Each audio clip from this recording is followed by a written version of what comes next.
Hello everyone, welcome again. आज की video में हम विलियम शेक्सपियर की sonnet 73 that time of year का लाइन बाय लाइन एक्सप्लेनेशन पढ़ने जा रहे हैं, जिसे क्लास 12 सेमेस्टर 4 इंग्लिश बी के सिलेबस में इंक्लूड किया गया है।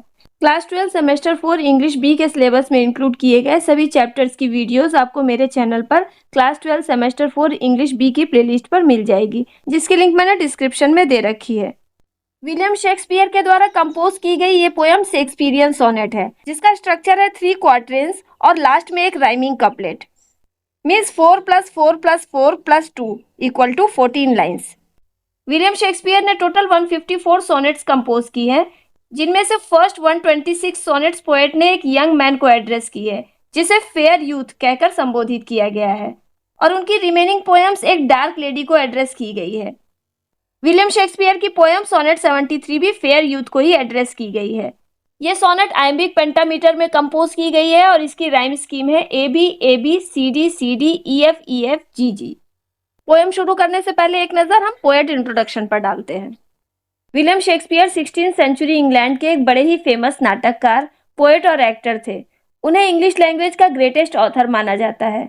उन्होंने 39 प्लेस, 154 सोनेट्स और 2 नरेटिव पोएम्स लिखी। उन्होंने अपनी पोएम्स में प्रेम, शक्ति, भाग्य और ह्यूमन नेचर जैसे टाइमलेस थीम को दिखाया है।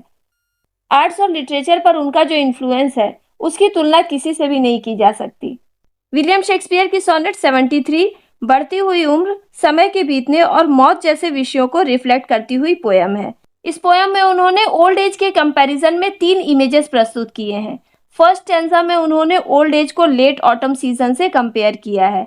सेकेंड स्टैंजा में उन्होंने अपनी इस लाइफ को ट्वाइलाइट यानी शाम के समय से कंपेयर किया है, और थर्ड स्टैंजा में उन्होंने ओल्ड एज को डाइंग फायर यानी बुझती हुई आग से कंपेयर किया है। और पोयम के लास्ट राइमिंग कपलेट में उन्होंने निराशा से बाहर निकलकर आशावादी होते हुए पोयम की पावरफुल एंडिंग की है।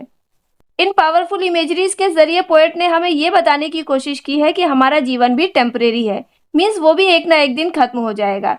ये एहसास हमारे प्यार को और भी गहरा बना देता है, क्योंकि हम उन चीज़ों को और भी ज़्यादा संजोने की कोशिश करते हैं जो कि एक दिन खो जाएंगी। तो ये था इस पोयम का इंट्रोडक्शन। अब हम इस पोयम को लाइन बाय लाइन डिटेल से पढ़ते हैं। That time of year thou mayst in me behold. Thou means you. यहाँ पर दाउ वर्ड फेयर यूथ के लिए यूज हुआ है।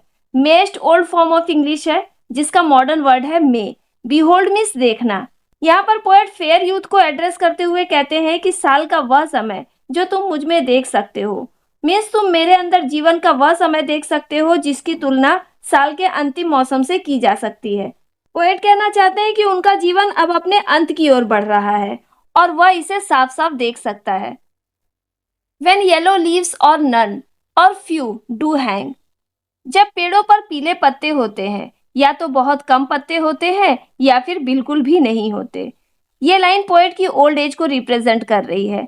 जैसे पतझड़ के मौसम में पेड़ के पत्ते गिर जाते हैं और पेड़ खाली हो जाते हैं, वैसे ही पोएट की उम्र के ढलने के साथ साथ उनके शरीर से धीरे धीरे एनर्जी भी खत्म हो रही है। इस तरह से पोएट अपनी लाइफ के अंतिम पड़ाव यानी अपनी ओल्ड एज की तुलना साल के अंतिम मौसम ऑटम सीजन यानी पतझड़ के मौसम से कर रहे हैं।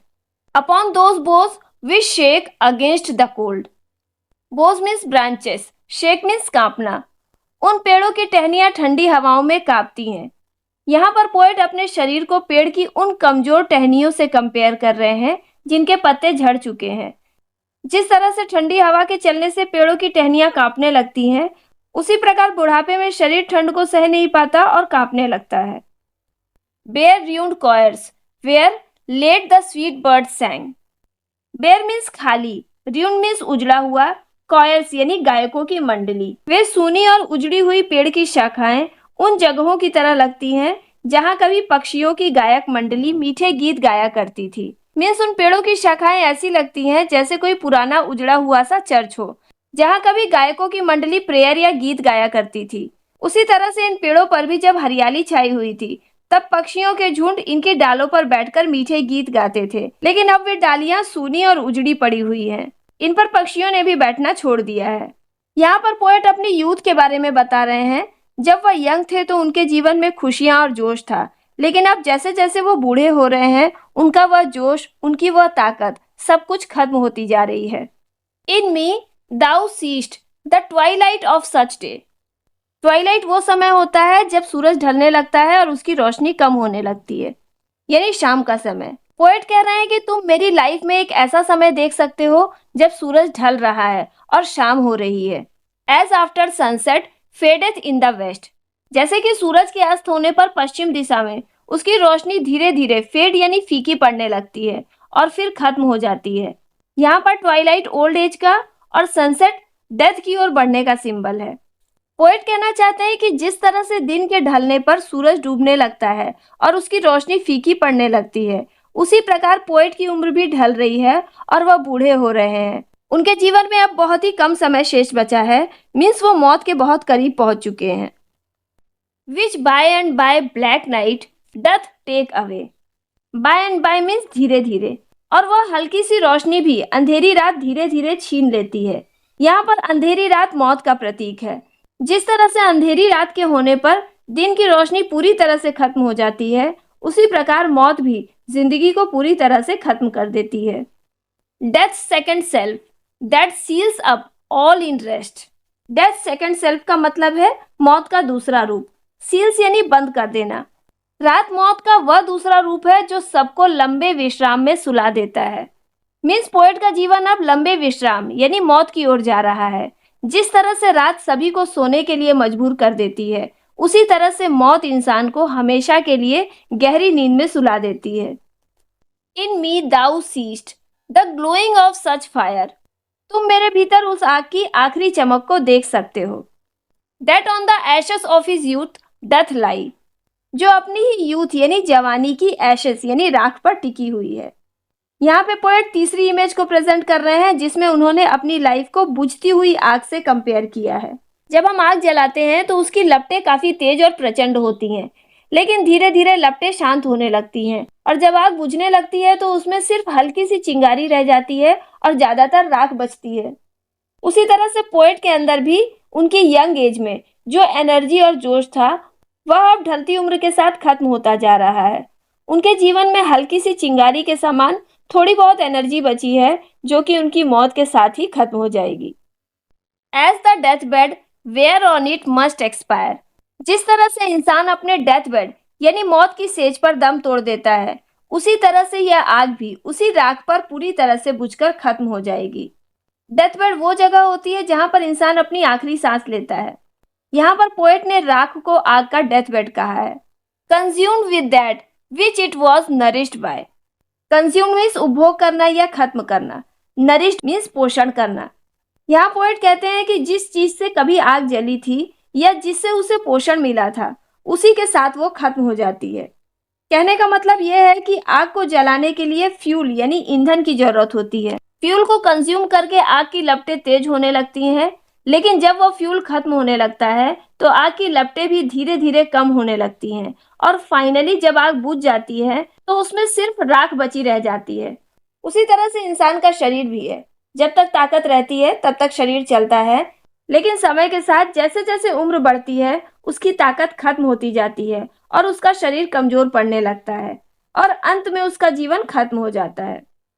This thou perceived which makes thy love more strong, perceived means महसूस करना।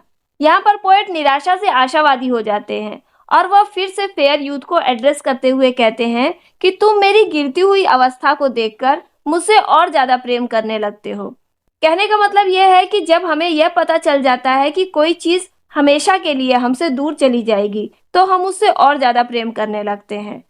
मौत का करीब आना प्रेम को और भी ज्यादा गहरा बना देता है। इसलिए पोएट यहाँ पर यह कहना चाह रहे हैं कि उनकी उम्र ढलने के कारण उनके साथी का उनके प्रति प्रेम और भी ज्यादा गहरा और मजबूत हो रहा है। To love that well which thou must leave ere long, ere long means लंबे समय तक ना रहने वाला, क्योंकि तुम उससे ज्यादा प्रेम करते हो जिसे तुम्हें जल्द ही खो देना है। यहाँ पर पोएट कहना चाहते हैं कि जब हमारे साथी का साथ हमारे पास बहुत ही कम समय के लिए रह जाता है तो हम उसे और भी ज्यादा चाहने लगते हैं, क्योंकि जो चीज हमेशा हमारे पास नहीं रहती उसकी कीमत और उससे लगाव और भी ज्यादा बढ़ जाता है। इस प्रकार विलियम शेक्सपियर ने इस सोनेट में हमें ये बताने की कोशिश की है कि मॉर्टेलिटी यानी नश्वरता ही प्रेम को अमर बनाती है। जब हमारे प्रिय लोगों का साथ सीमित समय के लिए होता है तो रिश्ते और भी ज़्यादा भावुक हो जाते हैं और हम उनकी ज़्यादा कद्र करने लग जाते हैं। तो यहीं पर विलियम शेक्सपियर की sonnet 73 that time of year का लाइन बाय लाइन एक्सप्लेनेशन खत्म होता है।